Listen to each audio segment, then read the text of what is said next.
Hello everyone, आज देखेंगे अपन chapter number 9 enzyme. इस चैप्टर में अपन स्टडी करेंगे biochemical reaction, enzyme, history of enzyme, structure of enzyme, एक टॉपिक और structure of enzyme and specific property of enzyme. तो देखिएगा फर्स्ट बायोकेमिकल रिएक्शन।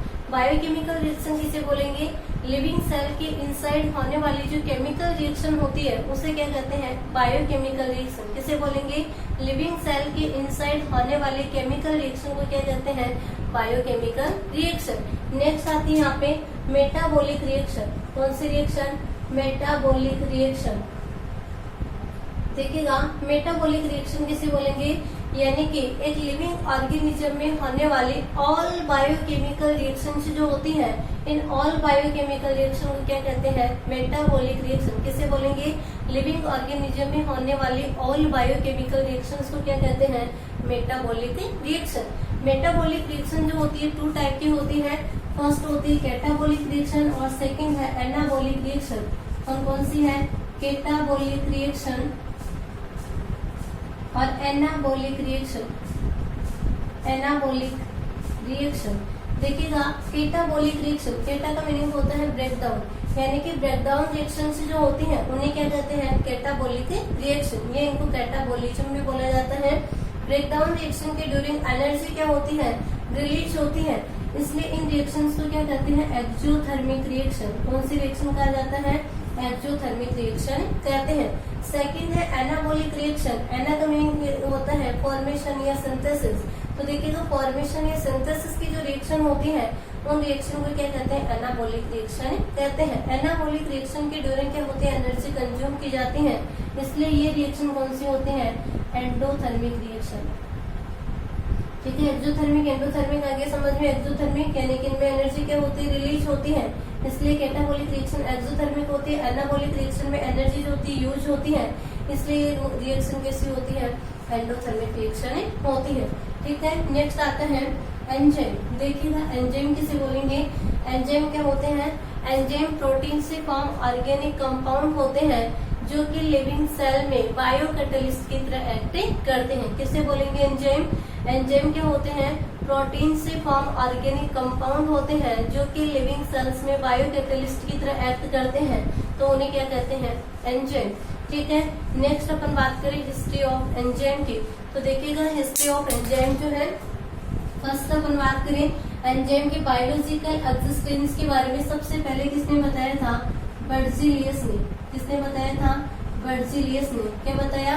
एंजाइम की बायोलॉजिकल एग्जिस्टेंस। नेक्स्ट अपन बात करें एंजाइम की फर्स्टली डिस्कवरी जो है वो किसने की थी? बुकनर ने। किसने की थी?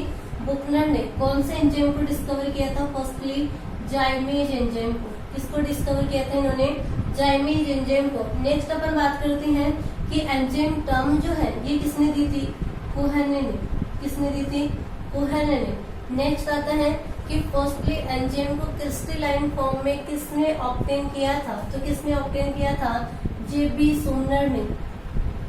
जेबी सोमनर ने फर्स्टली एंजाइम को क्रिस्टलाइन फॉर्म में ऑब्टेन किया। ठीक है, तो पूछ सकते हैं कि फर्स्टली जो है किस साइंटिस्ट ने एंजाइम को क्रिस्टलाइन फॉर्म में ऑब्टेन किया था? तो किसने ऑब्टेन किया था? जेबी सोमनर ने। कौन से एंजाइम को ऑब्टेन किया था क्रिस्टलाइन फॉर्म में? यूरिएज एंजाइम को। कौन से एंजाइम को ऑब्टेन किया था? यूरिएज एंजाइम को। नेक्स्ट पर बात करते हैं कि कुछ साइंटिस्ट ऐसे थे जिन्होंने क्या बोला कि एंजाइम जो होते हैं प्रोटीन से मेडअप होते हैं। किसने बोला ऐसा? जेबी सोमनर। इसके अलावा है नॉर्थरोपे और एक साइंटिस्ट और है स्टेनले। जेबी सोमनर, नॉर्थरोपे एंड स्टेनले ने क्या कहा कि एंजाइम्स जो होते हैं ये प्रोटीन से मेडअप होते हैं, यानी कि एंजाइम क्या होते हैं? प्रोटीन होते हैं, इसलिए इन तीनों को 1947 में नोबेल प्राइज दिया गया। ठीक है, तो ये हिस्ट्री आ गई समझ में। बायोलॉजिकल एग्जिस्टेंस के बारे में किसने बताया? बर्जीलियस ने। फिर जो एंजाइम की डिस्कवरी की बात करें तो डिस्कवरी किसने की थी? बुकनर ने। फर्स्टली किस एंजाइम को डिस्कवर किया? जाइमेज को। एंजाइम टर्म जो है वो किसने दिया था? कोहेने ने। नेक्स्ट क्रिस्टलाइन फॉर्म में ऑब्टेन किसने किया? जेबी सोमनर ने। कौन से एंजाइम को? यूरिएज को।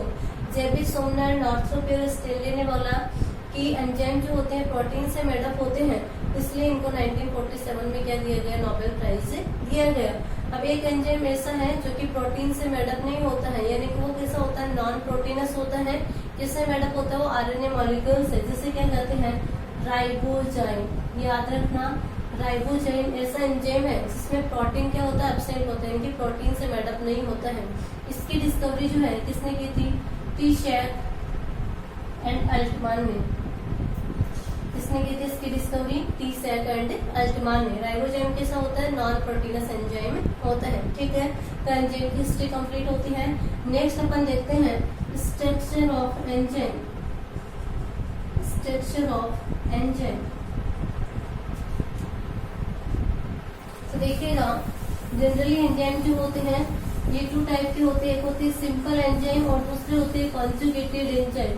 कौन सी एंजाइम, देखिएगा एंजाइम, एक होते हैं सिंपल एंजाइम, सिंपल एंजाइम, और दूसरे होते हैं कॉन्जुगेटेड एंजाइम। इन्हें हॉलो एंजाइम, हॉलो एंजाइम या फिर कंप्लीट एंजाइम भी बोलते हैं, कंप्लीट एंजाइम। ठीक है, फर्स्ट देखिएगा अपन बात करें सिंपल एंजाइम। सिंपल एंजाइम कौन से होंगे, यानी कि ऐसे एंजाइम जो कि ओनली प्रोटीन से मेडअप होते हैं, ओनली प्रोटीन से जो फॉर्म होते हैं उन एंजाइम को क्या कहते हैं, सिंपल एंजाइम। फॉर एग्जांपल के लिए अपन बात करें तो जैसे कि यूरिएज है, इसके अलावा पेप्सिन जो है, ये क्या किससे फॉर्म होते हैं, प्रोटीन से फॉर्म में होते हैं, इसलिए ये क्या होते हैं, सिंपल एंजाइम। नेक्स्ट अपन बात करें कॉन्जुगेटेड एंजाइम की, तो देखिएगा कॉन्जुगेटेड एंजाइम जो होते हैं किससे फॉर्म होते हैं, protein plus non proteins part से, यानी कि ऐसे एंजाइम जिसमें प्रोटीन पार्ट के साथ साथ नॉन प्रोटीन पार्ट भी प्रेजेंट होता है, तो ऐसे एंजाइम को क्या कहते हैं, कॉन्जुगेटेड एंजाइम। और इन कॉन्जुगेटेड एंजाइम को क्या कहते हैं, हॉलो एंजाइम और कंप्लीट एंजाइम। पूछ ले कि हॉलो एंजाइम क्या होता है, तो ऐसे एंजाइम जिसमें प्रोटीन पार्ट के साथ साथ नॉन प्रोटीन पार्ट भी प्रेजेंट होता है, उन एंजाइम्स को क्या कहते हैं, हॉलो एंजाइम। सिंपल एंजाइम जिनमें ओनली क्या होगा, प्रोटीन होगा, कंप्लीटली वो प्रोटीन से मेडअप होते हैं, नॉन प्रोटीन पार्ट वहाँ पे नहीं होता है, तो यूरिएज और पेप्सिन। देखिएगा हॉलो एंजाइम जो है नॉन प्रोटीनस पार्ट की बेसिस पे 3 पार्ट है इसके। देखिएगा कौन कौन से हैं, फर्स्ट है प्रोस्थेटिक ग्रुप, प्रोस्थेटिक ग्रुप, दूसरा है पहले हॉलो एंजाइम जो है प्रोटीनस पार्ट और नॉन प्रोटीनस पार्ट की बात कर लेते हैं। हॉलो एंजाइम जो है इसका जो प्रोटीनस पार्ट होता है उसे क्या कहते हैं, एपो एंजाइम। क्या बोला जाता है इसे, एपो एंजाइम। और जो नॉन प्रोटीनस पार्ट होता है, नॉन प्रोटीनस पार्ट को क्या कहते हैं, कोफैक्टर। ठीक है, हॉलो एंजाइम क्या होता है, यानी कि ऐसा एंजाइम जिसमें प्रोटीन पार्ट के साथ साथ नॉन प्रोटीन पार्ट भी प्रेजेंट होता है, तो उसे क्या कहते हैं, हॉलो एंजाइम। हॉलो एंजाइम जो है इसके प्रोटीन वाले पार्ट को क्या कहते हैं, एपो एंजाइम, और नॉन प्रोटीन पार्ट जो होता है उसे क्या कहते हैं, कोफैक्टर। ये कैसा होता है, इसका प्रोटीन पार्ट होता है, और ये कैसा होता है, नॉन प्रोटीन पार्ट। ठीक है, ये एपो एंजाइम कैसा होता है, प्रोटीन पार्ट। देखिएगा ये एपो एंजाइम होता है या फिर हॉलो एंजाइम का जो प्रोटीनस पार्ट होता है, इस पे स्पेशल साइट्स प्रेजेंट होती हैं। उन स्पेशल साइट्स को क्या कहते हैं, एक्टिव साइट्स। कौन सी साइट कहा जाता है, एक्टिव साइट। किसे बोलेंगे, एक्टिव साइट। कि एपो एंजाइम या हॉलो एंजाइम का जो प्रोटीनस पार्ट होता है उस पे स्पेशल साइट प्रेजेंट होती है, उन स्पेशल साइट्स को क्या कहते हैं, एक्टिव साइट कहते हैं। इन एक्टिव साइट पे क्या होता है, कोई भी सबस्ट्रेट मॉलिक्यूल जो होता है वो बाइंड करता है। ठीक है, तो एक्टिव साइट ध्यान में रखना। नेक्स्ट सेकंड बात करते हैं अपन कोफैक्टर की। तो कोफैक्टर क्या होता है, हॉलो एंजाइम का नॉन प्रोटीन पार्ट जो होता है उसे क्या कहते हैं, कोफैक्टर कहते हैं। नॉन प्रोटीनस पार्ट के बेसिस पे कोफैक्टर जो है इसके 3 पार्ट होते हैं। देखिएगा कौन कौन से हैं। फर्स्ट होता है प्रोस्थेटिक ग्रुप, सेकंड है को एंजाइम, और थर्ड है एक्टिवेटर। थर्ड क्या है, एक्टिवेटर। देखिएगा फर्स्ट बात करें अपन प्रोस्थेटिक ग्रुप की, तो प्रोस्थेटिक ग्रुप क्या होता है, ये ऑर्गेनिक नेचर का नॉन प्रोटीनस पार्ट होता है। किस नेचर का होता है, ये ऑर्गेनिक नेचर का नॉन प्रोटीनस पार्ट होता है, जो कि हॉलो एंजाइम से टाइटली बाइंडिंग करता है। बाइंड कैसा करता है, ये टाइटली। ठीक है, इजीली अपन इसको डिसोसिएट नहीं कर सकते हैं। ये टाइटली क्या होता है, होलो एंजाइम के साथ बाइंड होता है। तो ये कौन क्या होगा, प्रोस्थेटिक ग्रुप। नेक्स्ट अपन बात करें को एंजाइम की, तो को एंजाइम क्या होता है, ये भी ऑर्गेनिक नेचर का नॉन प्रोटीनस पार्ट होता है। कैसा होता है, ऑर्गेनिक नेचर का नॉन प्रोटीनस पार्ट होता है। ये होलो एंजाइम के साथ लूजली अटैच होता है। दोनों में डिफरेंस क्या होता है, ये तो टाइटली अटैच होता है और को एंजाइम क्या होता है, होलो एंजाइम के साथ लूजली अटैच होता है, जिससे क्या इसको इजीली सेपरेट कर सकते हैं। एग्जाम्पल की बात करें तो देखिएगा इसमें एग्जाम्पल क्या क्या होंगे, जैसे कि NAD है, NADP है, FAD है और को एंजाइम A है। इसमें हो जाएगा एग्जाम्पल फ्लेवोप्रोटीन और साइटोक्रोम। ठीक है, एग्जाम्पल भी याद रखना। प्रोस्थेटिक ग्रुप में फ्लेवोप्रोटीन, साइटोक्रोम है और कोएंजाइम में कौन कौन से होंगे, NAD, NADP, FAD, coenzyme A. Next है एक्टिवेटर। एक्टिवेटर क्या होता है, ये इनऑर्गेनिक नेचर का नॉन प्रोटीनस पार्ट होता है। कैसा होता है, इनऑर्गेनिक। ये दोनों कैसे होते हैं, ऑर्गेनिक नेचर के, ये कैसा होता है, इनऑर्गेनिक नेचर का। तो एक्टिवेटर जो होता है ये इनऑर्गेनिक नेचर का नॉन प्रोटीनस पार्ट होता है। फॉर एग्जाम्पल के लिए क्या होता है, जैसे कि आयरन है, ये किसका काम करता है यहाँ पे, एक्टिवेटर का। ठीक है, तो होलो एंजाइम आगे समझ में कैसे बोलेंगे, होलो एंजाइम यानी कि जिसमें प्रोटीनस है नॉन प्रोटीनस दोनों पार्ट प्रेजेंट होते हैं, उसे होलो एंजाइम कंप्लीट एंजाइम कहते हैं। होलो एंजाइम जो होता है इसके प्रोटीनस पार्ट को एपो एंजाइम कहते हैं, नॉन प्रोटीनस पार्ट को कोफैक्टर कहते हैं। एपो एंजाइम या जो प्रोटीनस पार्ट होता है उसकी स्पेशल साइट होती है जहाँ पे सबस्ट्रेट मॉलिक्यूल बाइंड करते हैं, उन्हें एक्टिव साइट कहते हैं। नॉन प्रोटीनस 3 पार्ट ग्रुप है इसके, प्रोस्थेटिक, कोएंजाइम, एक्टिवेटर। प्रोस्थेटिक जो होता है ऑर्गेनिक नेचर का होता है, नॉन प्रोटीनस पार्ट होता है, होलो एंजाइम के साथ टाइटली बाइंड होता है। कोएंजाइम जो होता है ये भी ऑर्गेनिक नेचर का नॉन प्रोटीनस पार्ट होता है और होलो एंजाइम के साथ लूजली बाइंड होता है। एग्जांपल NAD, NADP, FAD और कोएंजाइम है। इसमें हो जाएंगे फ्लेवोप्रोटीन और साइटोक्रोम। एक्टिवेटर क्या होते हैं, इनऑर्गेनिक नेचर के होते हैं। कैसे होते हैं, इनऑर्गेनिक नेचर के मेटल आयंस होते हैं और जैसे कि फॉर एग्जाम्पल के लिए क्या है, आयरन। ठीक है, कैसे होंगे, नॉन प्रोटीनस से होते हैं। ठीक है, तो ये अपना कंप्लीट होता है। नेक्स्ट अपन बात करते हैं स्पेसिफिक प्रॉपर्टीज ऑफ एंजाइम।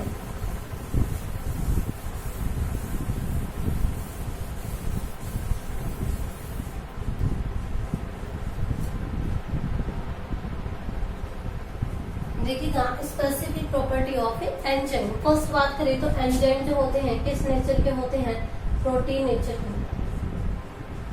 यानी कि एंजाइम जो होते हैं किससे फॉर्म होते हैं, प्रोटीन से फॉर्म होते हैं। तो फर्स्ट प्रॉपर्टी तो क्या हो जाएगी एंजाइम की, कि ये प्रोटीन नेचर के होते हैं, यानी कि प्रोटीन से मेडअप होते हैं। सेकंड है कि एंजाइम जो होते हैं ये कोलॉइडल नेचर के होते हैं। किस नेचर के होते हैं, कोलॉइडल नेचर के होते हैं। नेक्स्ट है कि एंजाइम मॉलिक्यूल्स जो है इनकी क्या होती है, लार्ज साइज होती है। एंजाइम मॉलिक्यूल्स जो होंगे उनकी क्या होती है, लार्ज साइज होती है। लार्ज साइज होने के कारण क्या होगा, यानी कि एंजाइम पे ज्यादा एक्टिव साइट होगी और ज्यादा एक्टिव साइट होगी तो ज्यादा सबस्ट्रेट बाइंड करेंगे, यानी कि रेट ऑफ रिएक्शन क्या होती है, इंक्रीज करते हैं। रेट ऑफ रिएक्शन को इंक्रीज करने के लिए एंजाइम की लार्ज साइज होती है। लार्ज साइज का क्या बेनिफिट है कि एक्टिव साइट ज्यादा होगी और ज्यादा सबस्ट्रेट वहाँ पे बाइंड करेंगे तो रेट ऑफ रिएक्शन क्या होगी, यहाँ पे इंक्रीज होगी। ठीक है, तो लार्ज साइज होगी, कोलॉइडल नेचर का होता है, प्रोटीन नेचर का होता है। नेक्स्ट अपन बात करते हैं स्पेसिफिसिटी। स्पेसिफिसिटी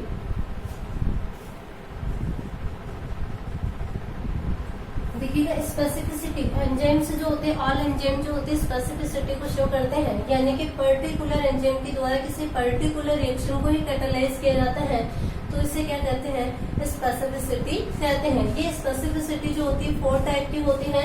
देखिएगा कौन कौन सी होती है। फर्स्ट है इसमें absolute specificity, absolute specificity.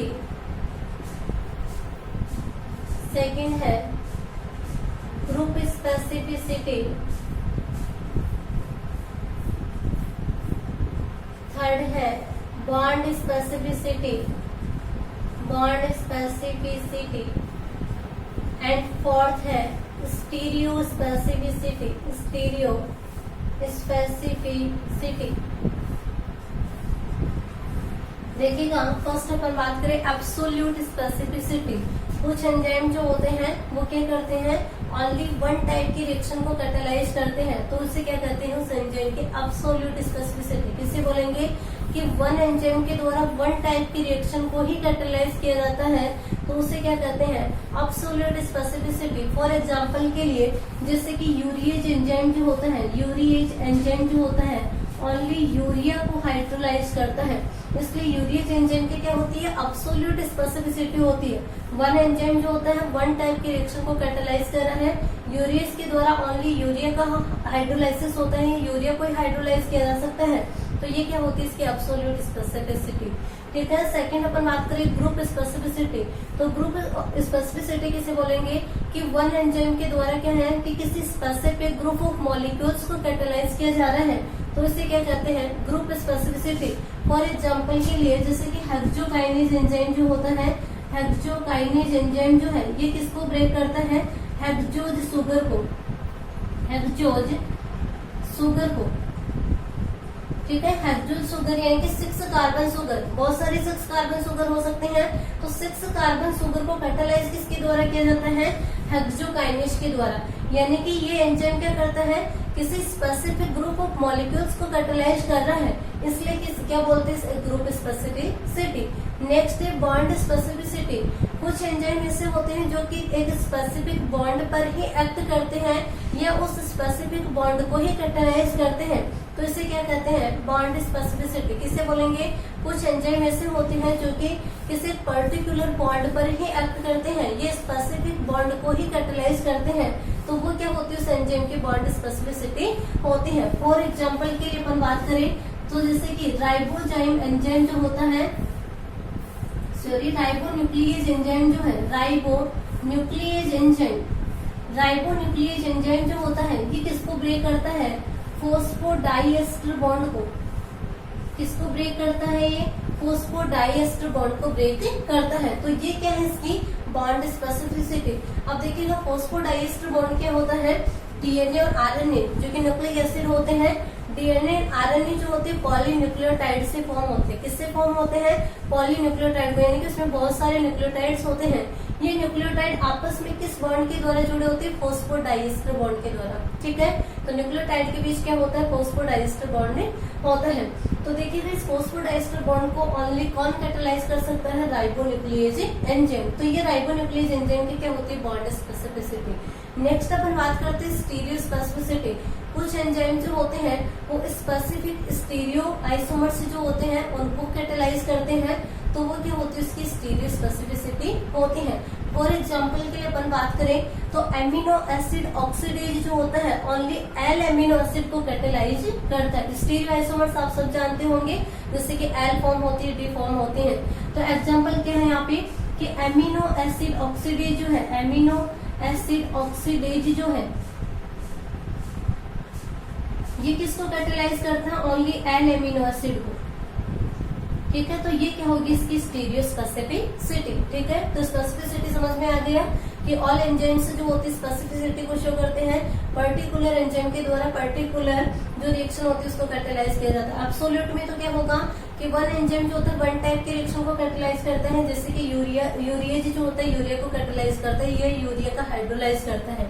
Second है ग्रुप स्पेसिफिसिटी, यानी कि वन एंजाइम जो होता है स्पेसिफिक ग्रुप ऑफ मॉलिक्यूल्स को कैटेलाइज करता है, तो ग्रुप स्पेसिफिसिटी फॉर एग्जांपल के लिए हेक्सोकाइनेज जो होता है, जैसे कि हेक्सो शुगर को ब्रेक करता है। बॉन्ड स्पेसिफिसिटी यानी कि इसमें क्या होता है, वन एंजाइम जो होता है पर्टिकुलर बॉन्ड पर ही एक्ट करता है, जैसे कि राइबोन्यूक्लियेज जो होता है फॉस्फोडाइएस्टर बॉन्ड को ब्रेक करता है।